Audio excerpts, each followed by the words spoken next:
মাতব্বররা পাড়ায় পাড়ায় ঘুরছেন, মাতব্বররা একটু জবাব দিয়ে জানতো 2023 সালের ডিসেম্বর মাসে আপনার বিজেপির প্রাক্তন তৃণমূলের নেতা বর্তমান বিজেপির নেতা শুভেন্দু অধিকারী বলে গেছিলেন 3টে তারিখ, সেই 3টে তারিখে নাকি তৃণমূলের কোন কোন নেতাদের অ্যারেস্ট হওয়ার কথা ছিল, শুভেন্দু অধিকারী বলেছিলেন। তাহলে 2023 চলে গেল, 24 চলে গেল, 25 ফেব্রুয়ারি মাস ঢুকে পড়েছে। কোথায় সেই নেতাদের অ্যারেস্ট হওয়ার গল্প আছে? কোথাও নেই।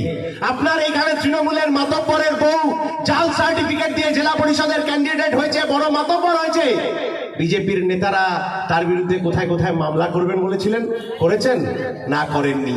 উল্টে আরজি করের ঘটনা যখন ঘটছে, সেই আরজি করের ঘটনার সময় বিজেপিকে যারা চালায় সেই আরএসএস এর নেতা মোহন ভাগবত বলছেন যে রাজ্য সরকার যা করবে আরজি কর আন্দোলন নিয়ে আমরা তার পাশে আছি। কেন? কারণ এইখানেই সেটিংটা।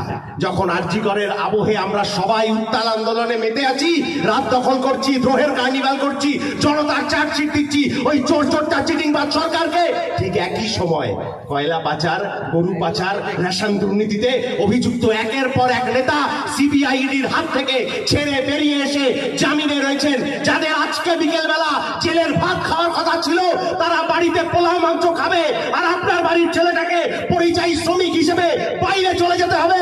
এই পশ্চিম বাংলা মানব না, বদল চাই। আর বদলটা এমনি ওপর থেকে আসবে না, বদল আসবে মাটি থেকে। সেই মাটির লড়াই করার জন্য ডিওয়াইএফআই আজ রাস্তায়। তৃণমূল বিজেপি জানে হাওয়া ভালো নেই, তার জন্য মন খারাপ, হতাশা নানাভাবে টিভি, সিরিয়াল, মিডিয়া ইত্যাদির মাধ্যমে আমাদের মধ্যে ঢুকিয়ে দেওয়ার চেষ্টা করছে যে আরে যে যায় লঙ্কায় সেই হয়, রাবণ ভাই একই হবে।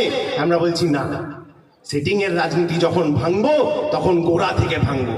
আমরা মন খারাপের লোক নই, আমরা হতাশাবাদী নই, আমরা আশাবাদী। আমরা ছোটবেলা থেকে আমাদের অভিভাবকরা উপস্থিত আছেন এখানে, ছোটবেলা থেকে আমাদের অভিভাবকরা আমাদের শিখিয়েছেন জিনা হ্যায় তো মরনা শিখো, কদম কদম পে লড়না শিখো। সেই লড়াইয়ের জন্য আমরা ইনসাফ যাত্রা করেছিলাম এই আপনাদের এখানে সুকান্ত মোড়ে।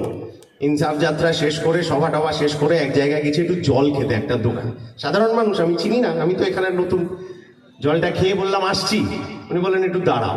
বলে ওনার দোকানে যত চিড়ে ভাজার প্যাকেট ছিল এত ডাই করে চিড়ে ভাজার প্যাকেটটা হাতে তুলে দিয়ে বললেন যে আর কিছু দেওয়ার নেই, এইটুকুই দিলাম, দেখো যদি তোমাদের কিছু কাজে লাগে। এই ভালোবাসার মূল্য ডিওয়াইএফআই লড়াই আন্দোলন করে হক অধিকার আদায় করে তবেই ছাড়বে। তার আগে অব্দি ডিওয়াইএফআই ঝুঁকবে না, ডিওয়াইএফআই থামবে না। এই কথা বলে আমার কথা এখানেই শেষ করছি। বিপ্লব দীর্ঘজীবী হোক। এখন আপনাদের সামনে বক্তব্য রাখবেন আমাদের সংগঠনের রাজ্য সভাপতি কমরেড ধ্রুবজ্যোতি সাহা।